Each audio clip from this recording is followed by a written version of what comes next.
हिंदी ज्ञान सरोवर में आपका पुनः स्वागत है। प्रिय छात्रों, आज हम अनुवाद पढ़ रहे हैं कक्षा 12 संस्कृत दिग्दर्शिका का द्वितीय पाठ संस्कृत भाषा या महत्वम का। आइए चलते हैं अनुवाद की तरफ। धन्यो अयम भारत देशः यत्र समुल्यसति जनमानस पावनी भव्य भावोद्भाविनी शब्द संदोह प्रशविनी सुर भारती। धन्यो अयम भारत देश, यह भारत देश धन्य है। अयम माने यह, धन्यो माने धन्य, और भारत देश यह भारत देश धन्य है। कौन सा? यत्र समुल्यसति, जहां पर सुशोभित है या शोभायमान है, जनमानस को पवित्र करने वाली और सुंदर भावों को उत्पन्न करने वाली, शब्दों के समूह को जन्म देने वाली देववाणी यानी संस्कृत। कह सकते हैं कि जहां पर जनमानस को पवित्र करने वाली, सुंदर भावों को जन्म देने वाली, उत्पन्न करने वाली और शब्दों के समूह को जन्म देने वाली देववाणी जहां पर सुशोभित है, शोभायमान है, वह भारत देश धन्य है। विद्यमानेषु निखिलेषु विवानेषु अस्याः वाङ्मयम् सर्वश्रेष्ठम सुसंपन्नम च वर्तते। वर्तमान सभी साहित्यों में इसका साहित्य सर्वश्रेष्ठ और सुसंपन्न है। विद्यमानेषु माने वर्तमान, वाङ्मयेषु माने साहित्यों में, अयमेव भाषा, यही भाषा संस्कृत नामना अपि लोके प्रथिता अस्ति। यही भाषा संसार में लोके प्रथिता अस्ति माने संसार में प्रसिद्ध है। किस नाम से? संस्कृत नामना अपि, संस्कृत नाम से भी संसार में प्रसिद्ध है। देववाणी संस्कृति ही है। अस्माकं रामायण महाभारता ऐतिहासिक ग्रंथः चत्वार वेदाः सर्वा उपनिषदः अष्टादश पुराणानि अन्यानि च महाकाव्य नाट्यदिन अस्यामेव भाषायां लिखितानि सन्ति।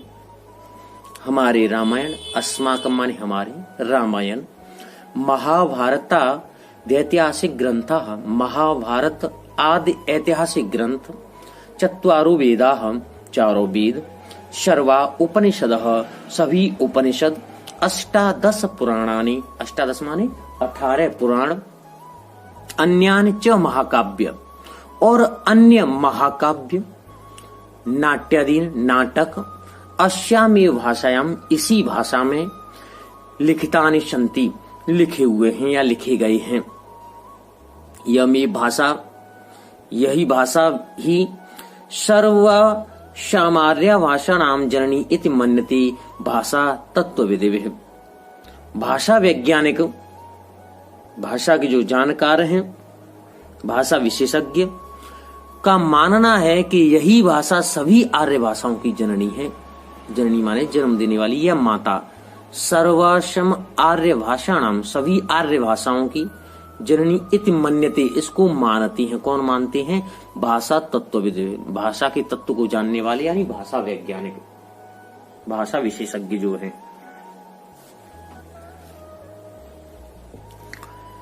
संस्कृतस्य गौरवम् बहुविधि ज्ञानाश्रयत्वं व्यापकत्वं च न कस्यापि दृष्टिरे विषयः।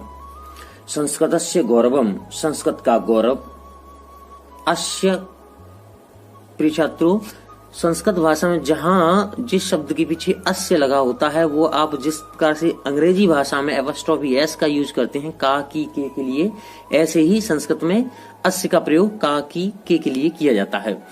संस्कृतस्य गौरवम, संस्कृत का गौरव, बहुविधि ज्ञानाश्रितम, और अनेक प्रकार के ज्ञान का आश्रय होना, व्यापकत्वम, और इसकी व्यापकता, चमाने और इसकी व्यापकता, न कस्यापि दृष्टिरे विषय, दृष्टिरे विषय माने दृष्टि से ओझल नहीं है या छिपी नहीं है, किसी की भी दृष्टि से छिपी नहीं है। कहने का आशय यह है कि संस्कृत भाषा का जो गौरव है और बहु प्रकार के ज्ञान का जो आश्रय होना है और इसकी व्यापकता किसी की भी दृष्टि से छिपा नहीं है। संस्कृतस्य गौरवमेव दृष्टिपथमानीय संस्कृत के गौरव को ध्यान में रखते हुए या देखते हुए सम्यक उत्तम आचार्य प्रवण्य दंडनाम, आचार्य श्रेष्ठ दंडी ने ठीक ही कहा है, संस्कृतम नाम देवी वागन व्याख्यात महर्षियों, कि संस्कृत को ही महर्षियों ने देववाणी कहा है। आचार्य श्रेष्ठ दंडी क्या कह रहे हैं कि ये जो संस्कृत भाषा है इसको महर्षियों ने देववाणी कहा है। वागम अनुवाख्याता माने कहा है या कहा गया है, क्या कहा गया है, इसको देवी वाक, यहां पर ये संधि विच्छेद है, देवी वाकन अनुवाख्याता, देववाणी कहा गया है महर्षियों के द्वारा। संस्कृतस्य साहित्यम सरसम व्याकरण च सुनिश्चितम, संस्कृत का साहित्य सरस या रसयुक्त और व्याकरण निश्चित है। तस्य गद्ये पद्ये च लालित्यम, इसके गद्य और पद्य में मधुरता है। भाव बोध सामर्थ्यम, भाव में बोध की सामर्थ्य है। और अद्वितीय श्रुति माधुर्यंच,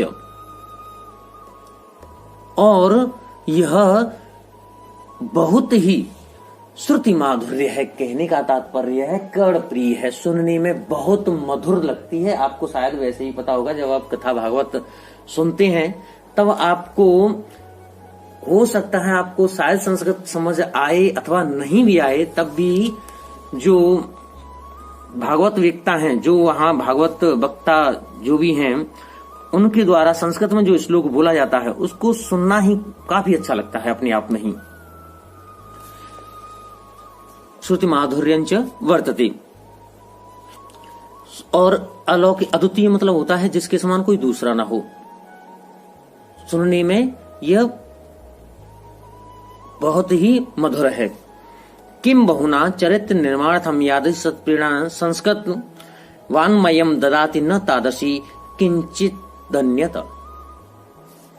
किम बहुना अधिक क्या कहें, चरित्र निर्माणार्थम, चरित्र निर्माण की यादृशीम सत्प्रेरणा, जैसी सच्ची प्रेरणा संस्कृत साहित्य देता है।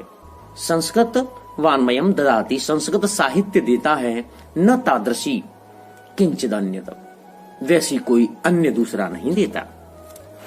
मूलभूतानाम मानवीय गुणानाम, मूलभूत मानवीय गुणों की यादृशी विवेचना, मूलभूत मानवीय गुणों की जैसी विवेचना संस्कृत साहित्य में, संस्कृत साहित्य वर्तते न तादृशी, संस्कृत साहित्य में बताई गई है वैसी कहीं अन्य नहीं। दया दानम शौचम औदार्यम अनुसूया क्षमा अन्ये च अनेके गुणाः अस्य साहित्यस्य अनुशीलने संजायन्ति। दया, दान, पवित्रता, उदारता, निंदा न करना, क्षमा आदि अनेक ऐसे गुण हैं जो अस्य साहित्यस्य, इस साहित्य के अनुशीलन से आ जाते हैं। संस्कृत साहित्य से आदि कवि वाल्मीकि, महर्षि व्यास, कवि कुलगुरु कालिदास, अन्य भास भारवी बहुभूत्योदय महाकवय स्वकीय यह ग्रंथ रत्न अध्यापि पाठ का नाम हृदय विराजन्ते। संस्कृत साहित्य के आदि कवि वाल्मीकि जी, महर्षि वाल्मीकि आप जानते हैं जिन्होंने संस्कृत में रामायण की रचना की, महर्षि व्यास, कवि कुलगुरु कालिदास और अन्य भास भारवी भवभूति आदि महाकवि अपने स्वकीय माने स्वयं के अपने ग्रंथ रत्नों के द्वारा, अध्यात्म माने आज भी, पाठ का नाम हृदय विराजन्ति, आज भी पाठकों के हृदय में विराजमान है या बसते हैं। यम भाषा अस्माभि मात्र सम्माननीय वंदनीया च, यह भाषा हमारे लिए, यम भाषा, यह भाषा अस्माभि माने हमारे लिए, मात्र सम माता के समान, सम्माननीय च माने और वंदनीय है। यह तो भारत मातुम स्वातंत्र्यम गौरवम अखंडत्वम सांस्कृतिक एकत्वं च संस्कृतेनैव सुरक्षितुं शक्यन्ते। क्योंकि भारत माता की स्वतंत्रता, उसका गौरव और अखंडता, सांस्कृतिक एकता संस्कृत से ही सुरक्षित किए जा सकते हैं। शक्यन्ति माने सकते हैं। इयं संस्कृत भाषा सर्वासु भाषासु प्राचीनतमा श्रेष्ठा च अस्ति। यह संस्कृत भाषा सभी भाषाओं में प्राचीन और श्रेष्ठ है। च अस्ति, चास्ति में संधि विच्छेद है, च प्लस अस्ति। ततः सुष्ठु तक, तब ठीक ही कहा गया है। ततः सुष्ठुतम, तब ठीक ही कहा गया है। क्या कहा गया है कि भाषा सुमुख्या मधुरा दिव्या गिरिवाण भारतीय थे, कि सभी भाषाओं में मुख्य, मधुर और अलौकिक देववाणी है। आइए एक बार पुनः इसका पूरे अध्याय का अनुवाद, केवल अनुवाद पर हम नजर डालते हैं। वह भारत देश धन्य है जहां पर जनमानस को पवित्र करने वाली, भव्य भावों को उत्पन्न करने वाली और शब्दों के समूह को जन्म देने वाली सुर भारती सुशोभित है। वर्तमान या विद्यमान सभी साहित्यों में इसका साहित्य सर्वश्रेष्ठ और सुसंपन्न है। यह भाषा संस्कृत नाम से भी संसार में प्रसिद्ध है या जानी जाती है। हमारे रामायण, महाभारत आदि ऐतिहासिक ग्रंथ, चारों वेद, सभी उपनिषद, 18 पुराण और अन्य महाकाव्य नाटक इसी भाषा में लिखे गए हैं। यही भाषा सभी आर्य भाषाओं की जननी है, ऐसा मानते हैं भाषावेत्ता। भाषा वैज्ञानिकों का मानना है कि यह भाषा सभी आर्य भाषाओं की जननी है। संस्कृत का गौरव बहुत प्रकार के ज्ञान का आश्रय होना और इसकी व्यापकता किसी की भी दृष्टि से छिपी नहीं है। संस्कृत के गौरव को देखते हुए आचार्य श्रेष्ठ दंडी ने ठीक ही कहा है कि संस्कृत को महर्षियों ने देववाणी कहा है। संस्कृत का साहित्य सरस है और व्याकरण सुनिश्चित है। इसके गद्य और पद्य में लालित्य है, भाव में बोध का सामर्थ्य है और सुनने में अति प्रिय है। अधिक क्या कहें, चरित्र निर्माण की जैसी सच्ची प्रेरणा संस्कृत साहित्य देता है वैसी कोई दूसरा नहीं देता। मूलभूत मानवीय गुणों की जैसी विवेचना संस्कृत साहित्य में है वैसी दूसरी जगह नहीं है। दया, दान, पवित्रता, उदारता, निंदा न करना, क्षमा और अन्य बहुत सारे गुण इस साहित्य के अनुशीलन से स्वयं ही आ जाते हैं। संस्कृत साहित्य के आदिकवि वाल्मीकि, महर्षि व्यास, कवि कुलगुरु कालिदास, अन्य भास, भारवी, भवभूति आदि महाकवि अपने ग्रंथ रत्नों के द्वारा आज भी पाठकों के हृदय में विराजमान है।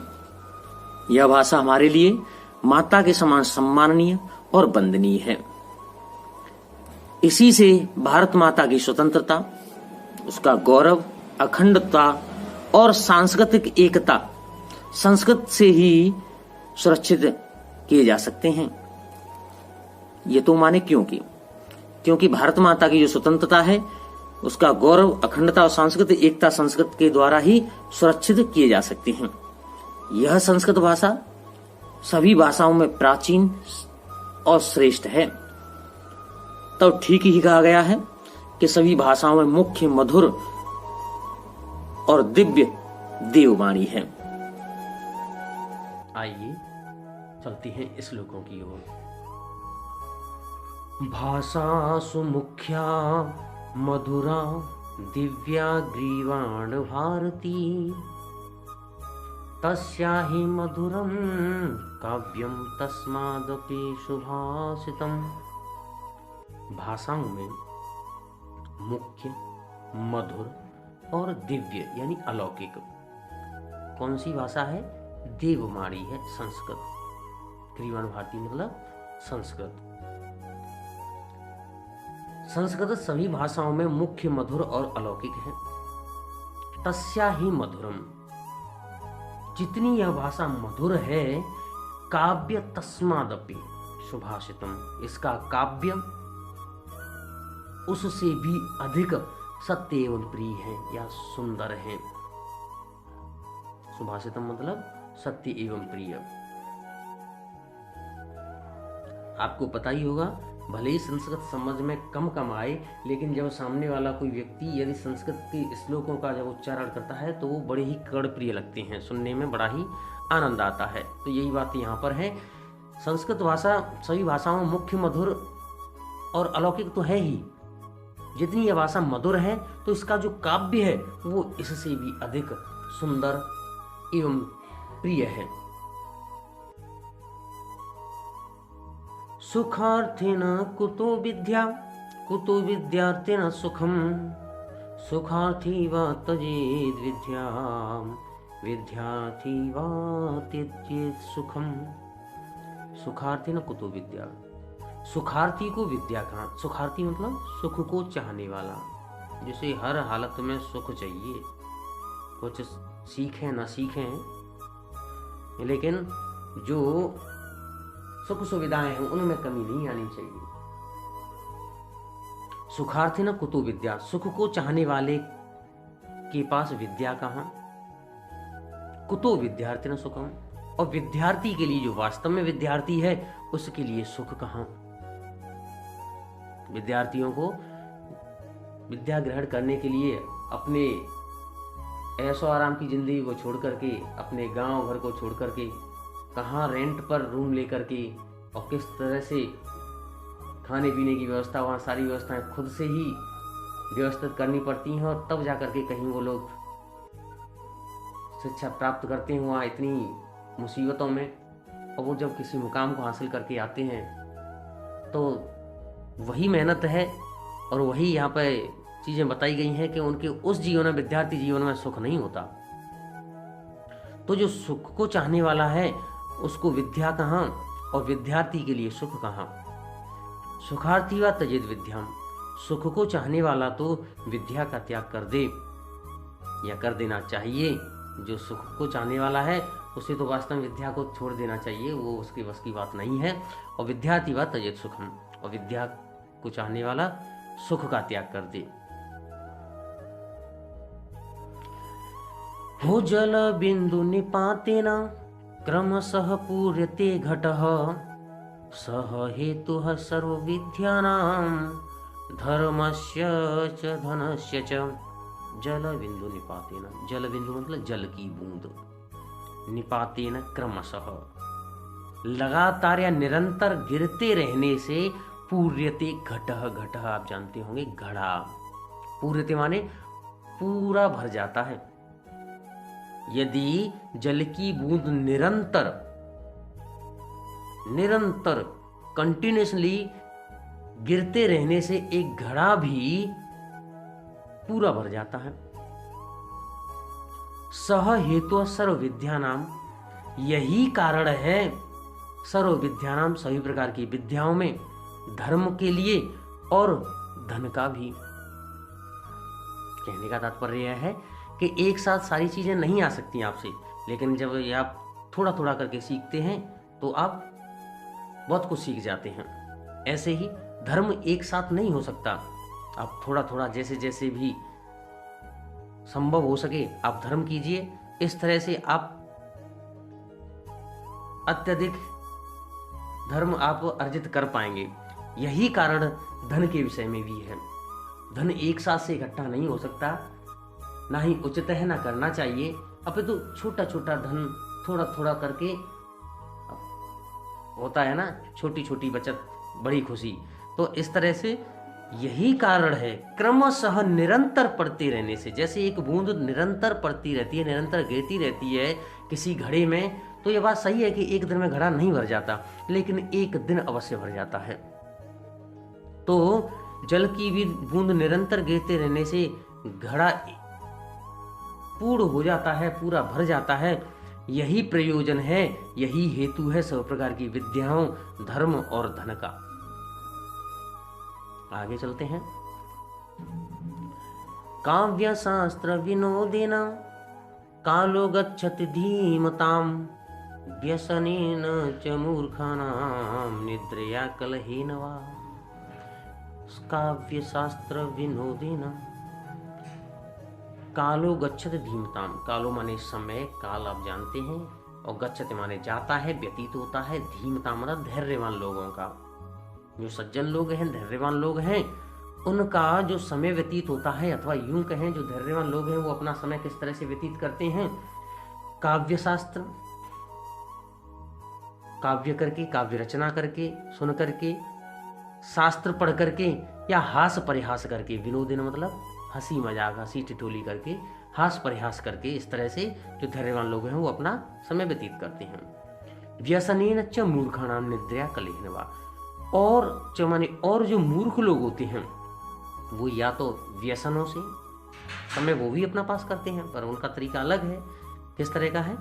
जो मूर्ख लोग होते हैं वो व्यसनों में अथवा निद्रा में, निद्रा आप जानते हैं, या तो अधिक समय तक सोते रहेंगे, या व्यसनों में होंगे, बुराइयों में होंगे, कलहेनवा अथवा लड़ाई झगड़े के माध्यम से वो अपना समय व्यतीत करते हैं।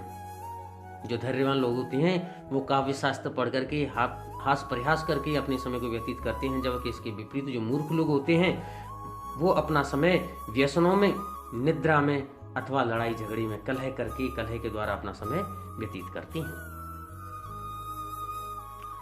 न चोरहार्यम न राजहार्यम न भ्रातुर्राज्यम न च भारकारी व्ययकृते वधत एव नित्यम विद्याधनम सर्वधनम प्रधानम।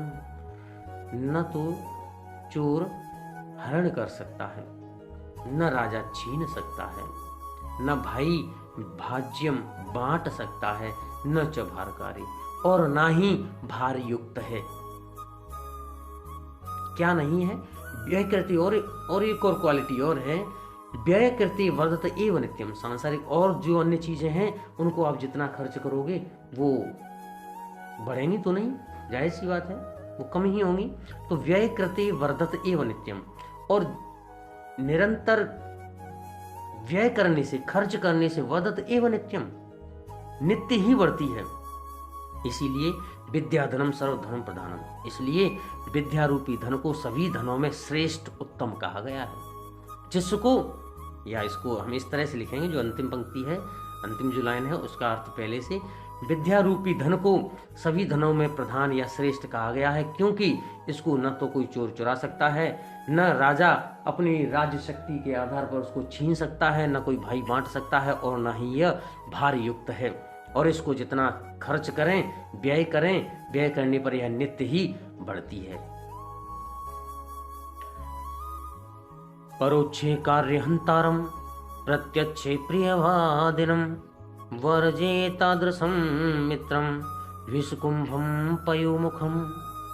परोक्षे कार्यहंतारम, परोक्षे माने अप्रत्यक्ष रूप से या पीठ पीछे, कार्यहंतारम, कार्य आप जानते हैं, हंतारा मतलब उसको नष्ट करने में, जो आपकी अनुपस्थिति में आपके पीठ पीछे आपके द्वारा किए गए कार्य को नष्ट भ्रष्ट करने में लगा हुआ है, आपके द्वारा किए गए कार्य को समाप्त करने में लगा हुआ है। प्रत्यक्षे प्रियवादनम, और प्रत्यक्ष में सम्मुख आते ही वह प्रिय बोलने वाला है। मान लो आपके संपर्क को ये एक ऐसा व्यक्ति है, आप उसे मित्र की संज्ञा दे सकते हैं कि मान लो आगे लिखा भी है, तो मानो आपका कोई एक ऐसा मित्र है जिसे आप अपने मित्र के तौर पर जानते हैं, वो आपके सम्मुख तो मीठी मीठी बातें करता है, लेकिन पीठ पीछे आपकी अनुपस्थिति में आपके द्वारा किए गए सराहनीय कार्यों को ही वो नष्ट करने में लगा हुआ है। तो वर्जे तादृशम मित्रम, ऐसे मित्र का त्याग ठीक वैसे ही कर देना चाहिए। कैसे कर देना चाहिए? विष कुंभम पयोमुखम, जैसे एक विष से भरा हुआ कुंभ माने घड़ा, और जिसके पयोमुखम सिर्फ मुख पर दुग्ध है। तो आप बताएं, क्या ऐसे कुंभ को, ऐसे घड़े को इस्तेमाल में लाना उचित है? उसके उस दूध को पान किया जाएगा, दूध को पिया जाएगा कि सिर्फ मुख मुख पर उसके पे दूध है, बाकी अंदर वो विष से भरा हुआ है। तो जैसे वह विष से भरा हुआ घड़ा जिसके सिर्फ मुख पर दुग्ध है वह त्यागने योग्य है, ऐसे ही ऐसा मित्र भी त्यागने योग्य है जो आपकी अनुपस्थिति में तो आपके द्वारा किए कार्य को नष्ट करने में लगा हुआ है और आपके सम्मुख आते ही वह बड़ी ही मधुर वाणी बोलने वाला है, प्रिय बोलने वाला है। प्रिय छात्रों, आपको अनुवाद समझ आ रहा होगा। यदि आपने अभी तक वीडियो को लाइक नहीं किया है, चैनल को सब्सक्राइब नहीं किया है, तो आप चैनल को सब्सक्राइब अवश्य कर दें। आइए चलते हैं अगले श्लोक की ओर। उदेति शविता ताम्रस्ताम्र एव अस्तम इत च, इसमें संधि विच्छेद है, एवास्तमेति च, एव अस्तम इति च, संपत्तौ च विपत्तौ च महताम एक रूपताम। उदेति सविता, सविता सूर्य का पर्यायवाची है। ताम्र, तो जब सूर्य उदय होता है तो वह लाल होता है।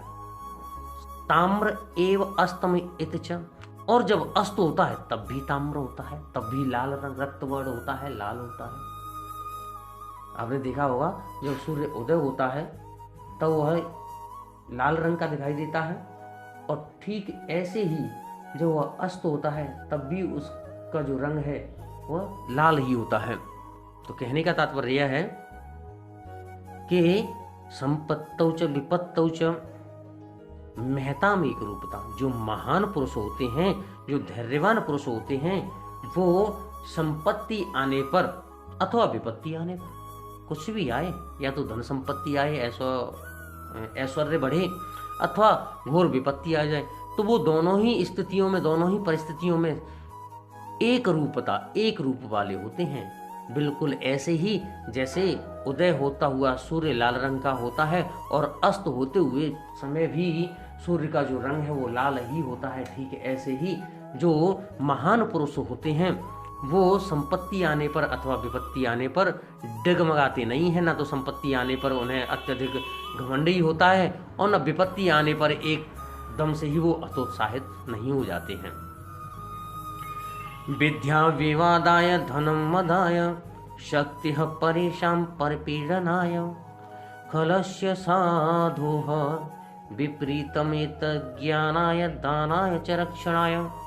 विद्या विवाद के लिए, विवाद आप जानते हैं, वाद विवाद करना, विद्या विवाद के लिए, धन मदाय मतलब मद के लिए, बुरे कार्यों के लिए, शक्ति है परेशान, और जो शक्ति है परेशान माने दूसरों को परपीड़नाय कष्ट पहुंचाने के लिए, पीड़ा देने के लिए, खलस्य जो दुष्ट लोग होते हैं उनके पास यदि ईश्वर की ऐसी असीम कृपा हो भी गई या कर्मों का कुछ लेखा जोखा रहा जिसके कारण यदि उनके पास विद्या आ भी गई तो वो उससे केवल और केवल विवाद ही जगह जगह खड़ा करेंगे।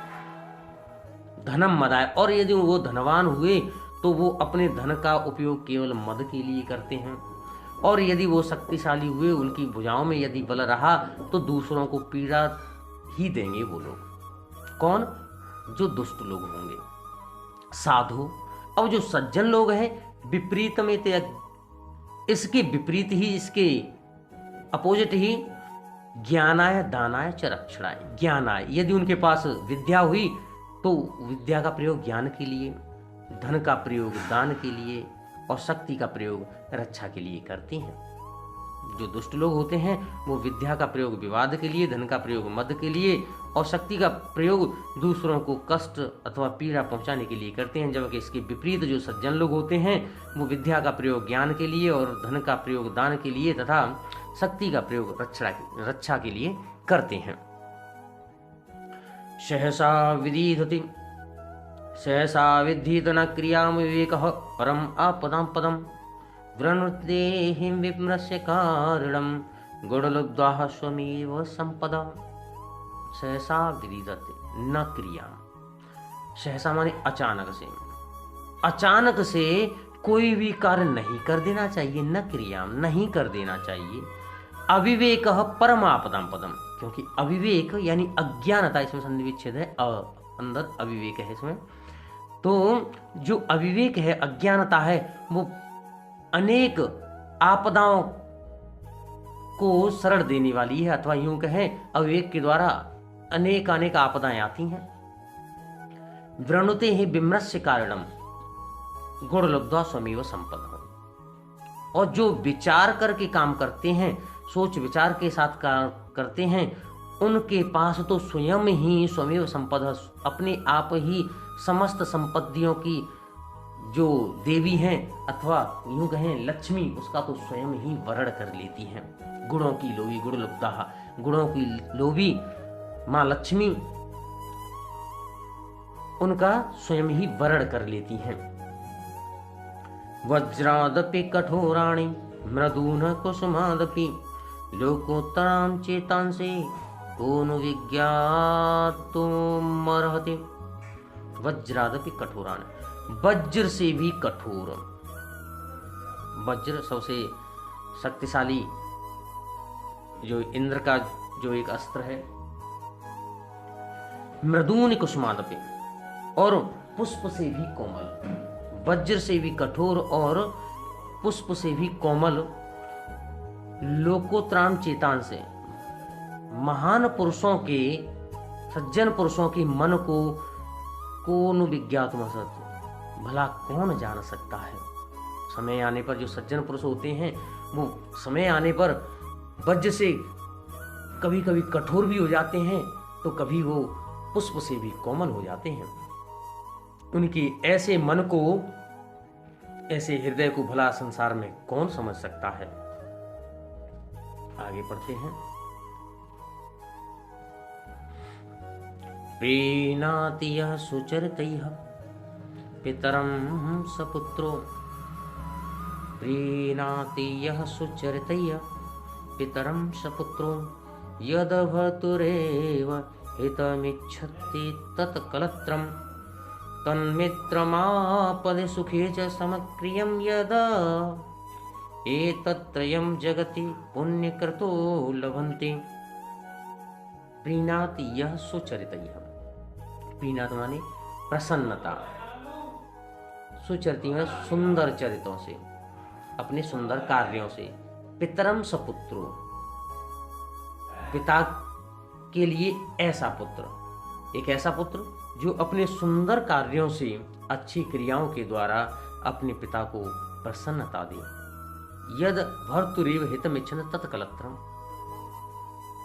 कलत्रम माने पत्नी, और ऐसी पत्नी जो हर तरह से भर्तुरेव अपने पति के हित की इच्छा करती हो। हितमिच्छति, हित की इच्छा करने वाली ऐसी पत्नी। पुत्र कैसा? पुत्र ऐसा जो अपने सुंदर क्रियाओं के द्वारा पिता को प्रसन्नता दे। ऐसी पत्नी जो हर तरह से अपने पति के हित की इच्छा करती हो। तन मित्रम, और ऐसा मित्र आपद सुखे से समक्रियम यदम, जो विपत्ति आने पर अथवा सुख की स्थिति में समान क्रिया करने वाला हो। उसका व्यवहार डिगे नहीं, उसका व्यवहार समान रहे। एतत्त्रयम, इन तीनों को जगत संसार में पुण्य कर्तु लभन्ते, कोई पुण्यशाली लोग ही प्राप्त करते हैं। ये तीनों चीजें कौन सी? एक अच्छा पुत्र जो अपने सुंदर कार्यों के द्वारा पिता को प्रसन्नता दे, एक अच्छी पत्नी, एक ऐसी पत्नी जो हर तरह से अपने पति के हितों की इच्छा करे, और ऐसा मित्र जो सुख और दुख में समान व्यवहार वाला हो। इन तीनों को इस संसार में पुण्यशाली व्यक्ति ही प्राप्त कर पाते हैं। कामान दुग्धे विप्रकर्षयत् लक्ष्मी कीते सूते दुष्कृतम या हिनस्ते, शुद्धां शांतां मात्रं मंगलानां धेनुं धीरा सुनतां वाचमाहुः। कामान दुग्धे विप्रकर्षयत् लक्ष्मी कीते सूते दुष्कृतम या हिनस्ते, कामनाओं को का दोहन करने वाली या पूर्ण करने वाली जो धैर्यवान लोग हैं, उन्होंने एक सुंदर वाणी को ही धेनु धीरा, पहले इसका अर्थ इस तरह से आएगा पीछे से करके कि धेनु धीरा सुनताम वाचमा, जो धैर्यवान लोग हैं, ज्ञानी लोग हैं, उन्होंने सुंदर वाणी को ही शुद्ध, शांत और माता के समान मंगलकारी गाय की संज्ञा दी है। धेनु माने का जो धैर्यवान लोग हैं उन्होंने सुंदर वाणी को ही शुद्ध, शांत एवं माता के समान मंगलकारी गाय की संज्ञा दी है। अब क्यों दी है? क्योंकि जो समस्त इच्छाओं का दोहन करती है, यानी कि पूर्ण करती है। विप्रकश्यत लक्ष्मी, और यह कीर्ति सूते दुष्कृतम या हिनस्ते, यह समस्त प्रकार की जो यश कीर्ति है उनको जन्म देने वाली है, और पाप का दुष्कृतम या हिनस्ते, और पाप का विनाश करने वाली है, पाप का नाश करने वाली है। इस कारण से जो सुंदर वाणी है, जो प्रिय वाणी है, जो सत्य वाणी है, उसको धैर्यवान लोगों ने कामधेनु गाय की संज्ञा दी है। क्योंकि जिस प्रकार से कामधेनु गाय समस्त कामनाओं को पूर्ण करती है, ऐसे ही ये संसार में यह सुंदर वाणी है, सत्य और प्रिय वाणी है। इसके द्वारा आप अपने समस्त कार्यों को पूर्ण कर सकते हैं। यह आपकी समस्त इच्छाओं को पूर्ण करने वाली है, आपको धन वैभव दिलाने वाली है, आपके यश को बढ़ाने वाली है, आपके दुष्कृत्यों को नष्ट करने वाली है। यह शुद्ध, शांत और माता के समान मंगलकारी है। आइए चलते हैं आगे। उम्मीद है आपने वीडियो को तो लाइक कर ही दिया होगा और चैनल को सब्सक्राइब भी कर लिया होगा। चलते हैं अंतिम श्लोकों की तरफ। व्यतिसजति पदार्थानान्तरः कोऽपि हेतुः न खलो बहिरो पाधीन प्रीतयः संश्रयन्ते विकसति हि पतंगस्योदये पुंडरीकम् द्रवित च हिमरश्माद्गते चंद्रकान्तः व्यतिसजति पदार्थानान्तरः कोऽपि हेतुः। व्यतिसजति माने होता है मिलाना, मिला देना। पदानांतर कोऽपि हेतु, ये जितने भी संसार में जो पदार्थ हैं उनको आपस में मिलाने का कोई दूसरा ही कोई कारण है, कोई हेतु है। न खलु भैरोपाधीन प्रीतया संशय, जो प्रेम है वो बाहरी आडंबरों पर आधारित नहीं है। यदि ऐसा होता तो विकसत ही पतंगस्योदय पुंडरीक। विकसत माने खिल जाना। आप देखते हैं पतंगस्योदय, जब सूर्य उदय होता है तो कमल खिल उठते हैं, पुंडरीक कमल दल खिल उठते हैं। और द्रवित च हिम रश्म बुद्गतई चंद्रकांत, और जो चंद्रकांत एक मणि है, चंद्रकांत जो मणि है वो चंद्रमा की चांदनी में ही द्रवित होती है, पिघलती है। इसीलिए कहा है कि जो संसार का जो मिलना मिलाना है वह उसका प्रयोजन कुछ और ही है, बाहरी चीजों पर यह आधारित नहीं है। निंदन्तु नीति निपुणा यदि वा स्तवन्तु लक्ष्मीः समाविशतु गच्छतु वा यथेष्टम् अध्यैव वा मरणमस्तु युगान्तरे वा न्यायात पथः प्रविचलन्ति पदम न धीराः। निंदन्तु नीति निपुणा, यहाँ कहा गया है कि नीति में निपुण लोग निंदा करें अथवा स्तुति, बुराई करें या आरती उतारें। लक्ष्मी समाविशतु गच्छतु वा यथेष्टम, लक्ष्मी आए अथवा चली जाए। अध्यैव वा मरणमस्तु युगांतरे वा, आज ही मृत्यु हो जाए। अध्यैव आज ही मृत्यु हो जाए अथवा युगों के बाद, लेकिन न्यायात पथ प्रविचलन पदम न धीरा। लेकिन जो धैर्यवान पुरुष होते हैं वो न्याय के पथ से कभी भी विचलित नहीं होते हैं, उनके पैर कभी भी डगमगाते नहीं हैं न्याय के पथ पर चलने पर। देख लेते हैं पुनः। नीति में निपुण लोग निंदा करें अथवा स्तुति, लक्ष्मी आए अथवा चली जाए, मृत्यु आज ही हो अथवा युगों के बाद, लेकिन जो धैर्यवान लोग हैं उनके पद कभी भी न्याय के पथ से विचलित नहीं होते हैं। आइए चलते हैं अंतिम श्लोक की ओर। ऋषियो राक्षसी माहोहम वाचम मुन्मुक्तम द्रप्तयोहम सा योनिः सर्ववेराणाम सा हि लोकस्य निरतिः। ऋषियो राक्षसी माहो, ऋषियो राक्षसी माहो वाचान उन्मुक्त द्रप्तयो सा योनिः सर्वेणाम सा हि लोकस्य निरतिः। जो ऋषि हैं उन्होंने राक्षसी वाणी को ही, ऋषियों ने राक्षसी वाणी किसको कहा है? वाचन उन्मुक्त और द्रप्तयोः सा योनिः सर्वेणाम। जो ऋषि लोग हैं उन्होंने उन्मुक्त और अहंकारी,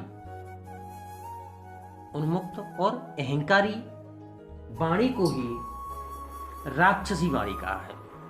जो ऋषि हैं उन्होंने वाच माने वाणी, कैसी वाणी को? उन्मुक्त और अहंकारी वाणी को क्या कहा है? इसी को राक्षसी वाणी कहा है। सा योनिः, क्योंकि यही सा योनिः सर्वयाणाम ही लोकस्य निरतिः। निरतिः माने विपत्ति, क्योंकि यही इस लोक में सभी प्रकार के बैरों सर्व बैराणाम को जन्म देने वाली है और संसार की विपत्ति का यही कारण होती है। लोकस्य निरतिः, संसार की विपत्ति का। महामना मालवीय पाठ का हिंदी अनुवाद। आइए चलते हैं अनुवाद की तरफ। महामनस्विनः मदन मोहन मालवीयस्य जन्म प्रयागे प्रतिष्ठित परिवारे अवत। महामना, महामनस्विनः मतलब महान मन वाले, इसलिए उनको महामना की उपाधि दे दी गई।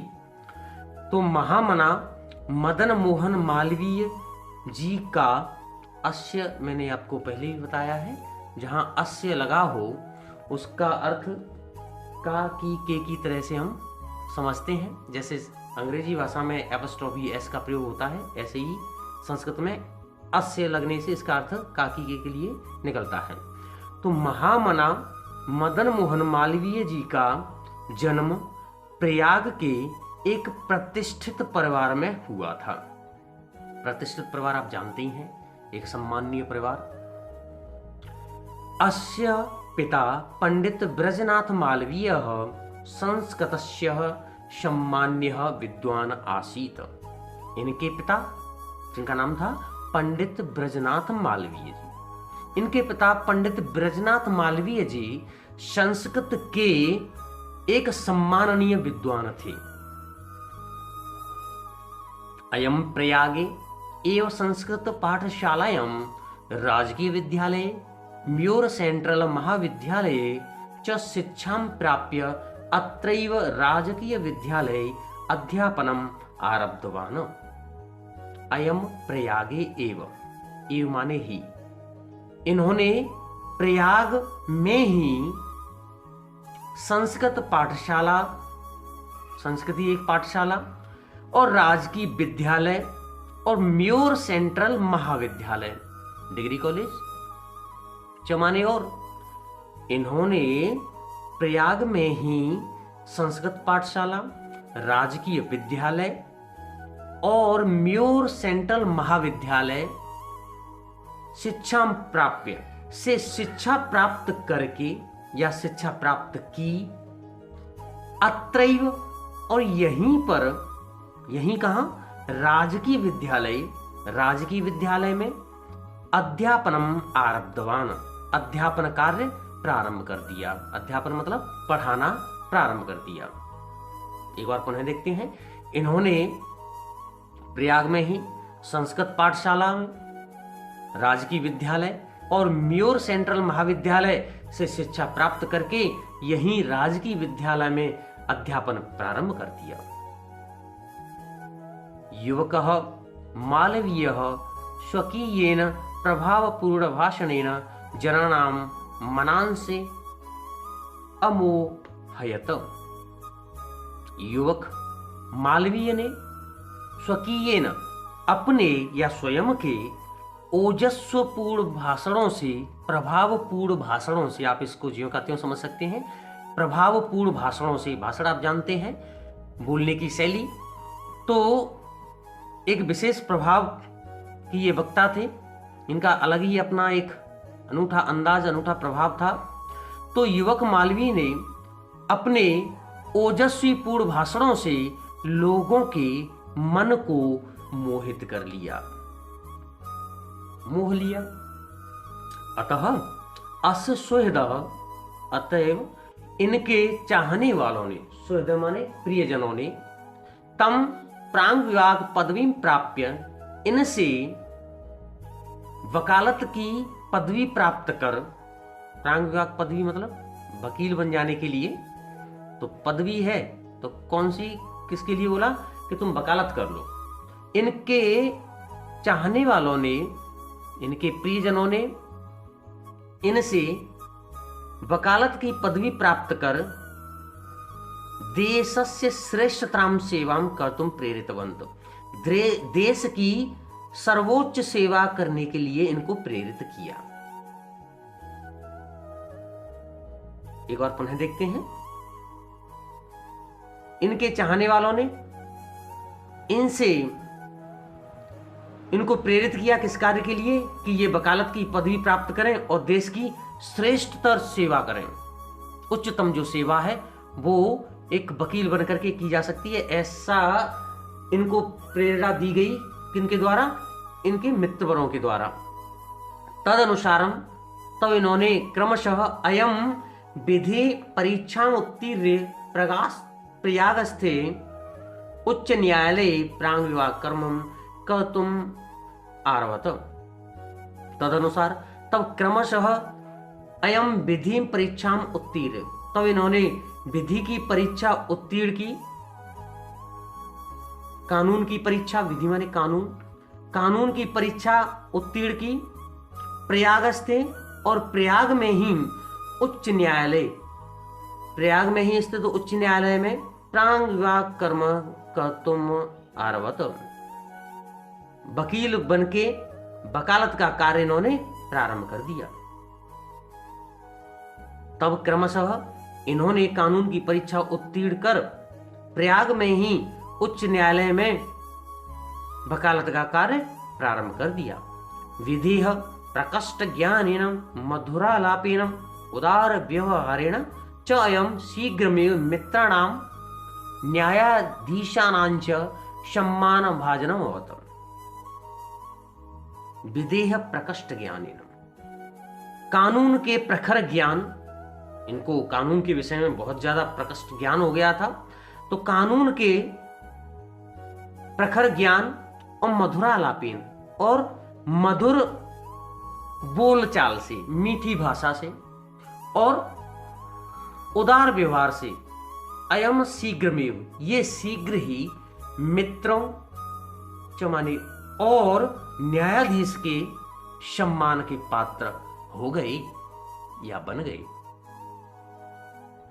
कानून के प्रखर ज्ञान, मधुर भाषा और उदार व्यवहार से ये शीघ्र ही मित्रों और न्यायाधीश के सम्मान के पात्र बन गए। एक बार इसकी पुनः पूरे की हिंदी देख लेते हैं केवल। महामना मदन मोहन मालवीय जी का जन्म प्रयाग के एक प्रतिष्ठित परिवार में हुआ था। इनके पिता पंडित ब्रजनाथ मालवीय संस्कृत के एक सम्माननीय विद्वान थे। इन्होंने प्रयाग में ही संस्कृत पाठशाला, राजकीय विद्यालय और म्योर सेंट्रल महाविद्यालय से शिक्षा प्राप्त की और यहीं राजकीय विद्यालय में पढ़ाना आरंभ कर दिया। युवक मालवीय ने अपने प्रभावपूर्ण भाषणों से लोगों के मन को मोहित कर लिया। अतः इनके चाहने वालों ने इनको वकालत की पदवी प्राप्त कर, वकील की पदवी प्राप्त कर देश की उच्चतम सेवा करने के लिए प्रेरित किया। तब क्रमशः इन्होंने कानून की परीक्षा उत्तीर्ण कर प्रयाग में स्थित उच्च न्यायालय में वकालत का कार्य प्रारंभ कर दिया। कानून के प्रखर ज्ञान, मधुर बोलचाल और उदार व्यवहार से ये शीघ्र ही मित्रों के और न्यायाधीश के सम्मान के पात्र हो गए। आइए आगे चलते हैं। महापुरुषाः लौकिक प्रलोभनेषु बद्धाः नियत लक्ष्यान् कदापि भ्रश्यन्ति। जो महापुरुष होते हैं लौकिक प्रलोभनेषु, सांसारिक प्रलोभनों में, प्रलोभन आप जानते हैं लालच, तो सांसारिक लालचों में, सांसारिक प्रलोभनों में बंध करके नियत लक्ष्यान्न, अपने नियत लक्ष्य से, अपने एक फिक्स टारगेट से, अपने एक नियत लक्ष्य से कदापि भ्रश्यन्ति, कभी भी नहीं भटकते हैं। स्पष्ट है कि जो महान पुरुष होते हैं वो सांसारिक प्रलोभनों में बंध करके अपने नियत लक्ष्य से कभी भी विचलित नहीं होते हैं। देश सेवा अनुरक्तो अयम युवा उच्च न्यायालय से परिधौ स्थातुं न अशक्नोत। देश सेवा में अनुरक्त या डूबा हुआ यह युवक, देश सेवा में लगा हुआ यह युवक उच्च न्यायालय की सीमाओं में बंधा न रह सका, या उच्च न्यायालय की सीमाएं इसको बांध न सकी। पंडित मोतीलाल नेहरू, लाला लाजपत राय प्रभृतिभिः अन्यैः राष्ट्रनायकैः सह स्वपि देशस्य स्वतंत्रता संग्रामे अवतीर्णः। पंडित मोतीलाल नेहरू, लाला लाजपत राय और अन्य राष्ट्र नायकों के साथ यह भी देश के स्वतंत्रता संग्राम में उतर पड़े या उतरे या कूदे। पंडित मोतीलाल नेहरू, लाला लाजपत राय जैसे अन्य राष्ट्र नायकों के साथ में ये भी देश के स्वतंत्रता संग्राम में कूद पड़े। देहल्यां त्रयोविंशतितमे कांग्रेस्या अधिवेशने अयम् अध्यक्ष पदम अलंकृतवान्। दिल्ली में त्रयोविंशतितमे, दिल्ली में 23वें, त्रयो माने 3, विंश माने 20, तो दिल्ली में कांग्रेस के 23वें अधिवेशन में इन्होंने अध्यक्ष पद को सुशोभित किया। अर्थात कांग्रेस के 23वें अधिवेशन के ये अध्यक्ष रहे। वहां दिल्ली में कांग्रेस का जो 23वां अधिवेशन हुआ उसके जो अध्यक्ष थे वो कौन थे? महामना मालवीय जी। तो इन्होंने सुशोभित किया। रोलेक्ट एक्ट इत्याख्यस्य विरोधे अस्य ओजस्वी भाषणं श्रुत्वा आंग्ल शासकाः भीताः जाताः। रोलेक्ट एक्ट इस नाम के एक अधिनियम के विरोध में या विरोध के लिए, विरोधे अस्य, विरोध में इनके ओजस्वी भाषणं श्रुत्वा, इनके ओजस्वी पूर्ण भाषणों को सुन करके आंग्ल शासकाः, अंग्रेजी शासक भीताः जाता, भयभीत हो गए, डर गए। रोलेक्ट एक्ट एक अधिनियम था, अंग्रेजी शासन द्वारा चलाया गया। तो उसके विरोध में जब इन्होंने अपने प्रभावपूर्ण ओजस्वीपूर्ण जब भाषण दिए तो जब उनके पास अंग्रेजी शासन के पास जब यह सूचना पहुंची तो वो डर गए। बहुवारम कारागारे निक्षिप्तो अपि अयम वीर देश सेवा व्रतम न अत्यजत। बहुवारम कारागारे निक्षिप्तो अपि, बहुत बार कारागारे माने जेल में डाले जाने पर भी इस वीर ने देश सेवा के व्रत को नहीं त्यागा। समझ आया होगा? एक बार पुनः थोड़ा सा देख लेते हैं इसका अनुवाद। महापुरुष सांसारिक प्रलोभनों में बंध करके कभी भी अपने नियत लक्ष्य से भटकते नहीं हैं। देश सेवा में डूबा हुआ यह युवक भी उच्च न्यायालय की सीमाओं में बंधा न रह सका। पंडित मोतीलाल नेहरू, लाला लाजपत राय आदि अन्य राष्ट्र नायकों के साथ मिलकर के यह भी देश सेवा के स्वतंत्रता संग्राम में उतर पड़े। दिल्ली में कांग्रेस के 23वें अधिवेशन में इन्होंने अध्यक्ष पद को शोभायमान किया, सुशोभित किया। रॉलेट एक्ट के विरोध में इनके ओजस्वीपूर्ण भाषणों को सुनकर के अंग्रेजी शासक भयभीत हो गए। बहुत बार जेल में डाले जाने पर भी इस वीर ने देश सेवा के व्रत को नहीं त्यागा। आइए आगे देखते हैं। हिंदी संस्कृत आंग्ल भाषासु अस्य समान अधिकार आसीत्। हिंदी संस्कृत आंग्ल भाषासु अस्य समान अधिकार। हिंदी, संस्कृत और अंग्रेजी भाषा पर इनका समान अधिकार था। समान अधिकार का मतलब इनको बखूबी अच्छे से तीनों ही भाषाएं, हिंदी, संस्कृत और अंग्रेजी भाषा, इनको बड़े ही अच्छे ढंग से, अच्छे तरीके से आती थी। हिंदी, हिंदू, हिंदुस्थाना नाम उत्थानाय अयम निरंतर प्रयत्न अकरोत्। हिंदी, हिंदू और हिंदुस्तान के उत्थान के लिए, उन्नति के लिए इन्होंने निरंतर ही प्रयत्न किए।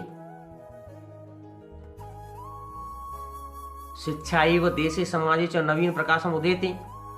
शिक्षा से ही देश और समाज में नवीन प्रकाश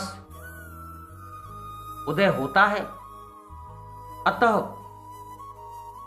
श्री मालवीय वाराणस्याम काशी विश्वविद्यालयस्य संस्थापनम अकरोत्। अतः मालवीय जी ने बनारस में, काशी में काशी विश्वविद्यालय की स्थापना की। अस्य निर्माणाय अयम जनान धनम अयाचत। अस्य निर्माणाय, इसके निर्माण के लिए अयम जनान धनम अयाचत, इन्होंने लोगों से धन मांगा। अयाचत मतलब याचना की, मांगा। जनाश्च और लोगों ने महत्यस्मिन् ज्ञान यज्ञ प्रभूतम धर्मस्मय प्रायच्छन, और लोगों ने इस महान ज्ञान यज्ञ में बहुत सारा धन दिया।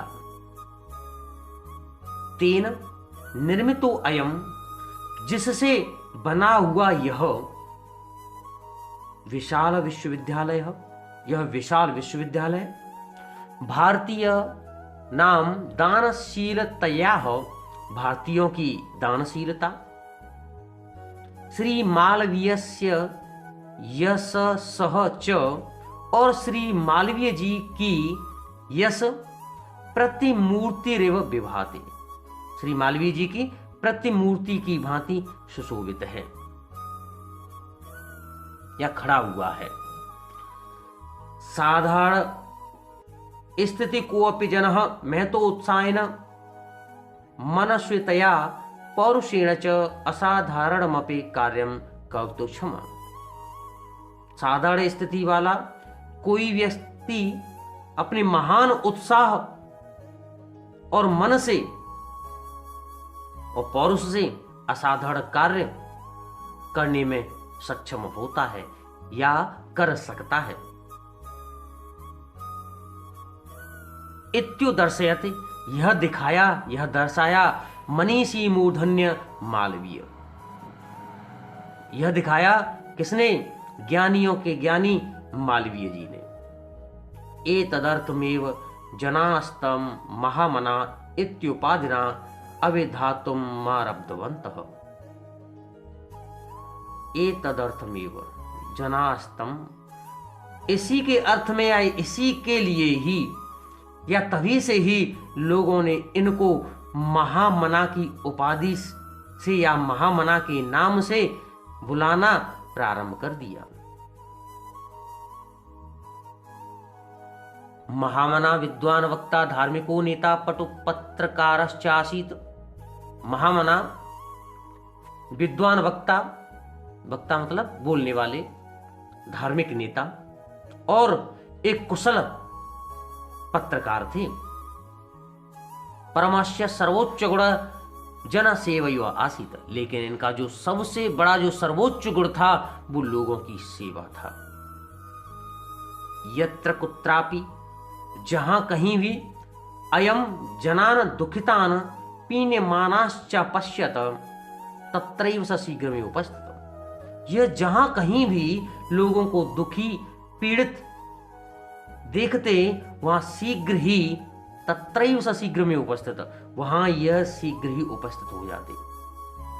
सर्वविधिम सहायश्च अकरोत्, और सब तरह से सहायता करते। प्राणी सेवा अस्य स्वभाव एव आसीत्, प्राणी सेवा इनका स्वभाव था, प्राणी सेवा इनका स्वभाव ही था। अद्य अस्माकं मध्ये, आज हमारे बीच, अद्य अस्माकं आज हमारे मध्य, आज हमारे बीच, अनुपस्थितो अपि, अनुपस्थित होते हुए भी, महामना मालवीय स्वयश शो अमूर्त रूपेण प्रकाशम वितरण। महामना मालवीय अपने यश की, यश से अमूर्त रूप से प्रकाश बिखेर रहे हैं। बिखेरते हुए अंधे तमस निमग्नान, अंधे तमस निमग्नान, और अंधकार में डूबे हुए जनान लोगों को सन्मार्गम दर्शयनम, सन्मार्ग दिखाते हुए स्थाने स्थाने जने जने उपस्थित एवं, स्थाने स्थान पर और जन जन में उपस्थित हैं। आज हमारे बीच में, कहने का मतलब यह है, आज हमारे बीच में अनुपस्थित होते हुए महामना मालवीय अपने यश की अमूर्त रूप, अपने यश की का अमूर्त रूप से प्रकाश वितरण कर रहे हैं, करते हुए अंधकार में डूबे हुए लोगों को सन्मार्ग दिखाते हुए स्थान स्थान और जन जन में उपस्थित हैं। जयंत ते महाभागा, जयंत ते महाभागा जन सेवा परायणाः जरा मृत्यु भयं नास्ति ये शाम कीर्ति तनोह क्वचित। जयंत ते महाभागा जन सेवा परायणा, ऐसे महापुरुषों की सदा ही जय जयकार होती है जिनका केवल एक ही उद्देश्य रहता है, जो जन सेवा में परायण है, निमग्न है, डूबे हुए हैं। जन सेवा जिनका एकमात्र उद्देश्य है या जो जन सेवा को अपना धर्म मानते हैं, ऐसे महापुरुषों की सदा ही जय जयकार होती है। जरा मृत्यु भयम नास्ति ये शाम कीर्ति तनो क्वचित, इनकी कीर्ति को कभी भी जरा, बुढ़ापा, जरा माने बुढ़ापा, मृत्यु भयम, बुढ़ापे, वृद्धावस्था और मृत्यु का कभी भी भय नहीं होता। अर्थात कहने का तात्पर्य यह है, ऐसे जो महापुरुष होते हैं उनके यश को कभी भी न तो मृत्यु का भय रहता है न वृद्धावस्था का, और इनका जो यश है वो सदैव ही इस संसार में यूं ही फैलता रहता है और उनकी जय जयकार होती रहती है। उम्मीद है आपको वीडियो पसंद आया होगा।